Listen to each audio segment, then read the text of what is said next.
அஇஅதிமுக பொதுச் செயலாளரும் முதலமைச்சருமான செல்வி ஜெயலலிதா ஊடகங்களோடு தொடர்பு கொள்ளவும் பேட்டியளிக்கவும் கழக செய்தி தொடர்பு குழுவை அறிவித்துள்ளார். அஇஅதிமுக பொதுச் செயலாளரும் முதலமைச்சருமான செல்வி ஜெயலலிதா இன்று வெளியிட்டுள்ள அறிவிப்பில் ஊடகங்களோடு தொடர்பு கொள்ளவும் பேட்டியளிக்கவும் கழக செய்தி தொடர்பாளர்களை நியமனம் செய்து அறிவித்துள்ளார். அதன்படி முன்னாள் அமைச்சர்கள் திரு சி பொன்னையன், திரு பன்ருட்டி எஸ் ராமச்சந்திரன், கழக அமைப்புச் செயலாளரும் தஞ்சாவூர் தெற்கு மாவட்ட கழக செயலாளரும் முன்னாள் அமைச்சருமான திரு ஆர் வைத்திலிங்கம் எம்பி,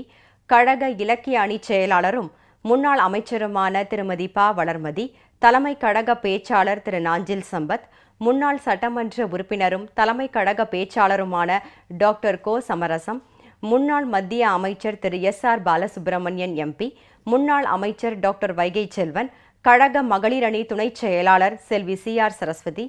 கழக ஆவடி சட்டமன்ற தொகுதி உறுப்பினர் திரு க பாண்டியராஜன் எம்எல்ஏ, தலைமை கழக பேச்சாளர் திருமதி நிர்மலா பெரியசாமி ஆகியோர் நியமிக்கப்பட்டுள்ளதாக முதலமைச்சர் செல்வி ஜெயலலிதா தெரிவித்துள்ளார்.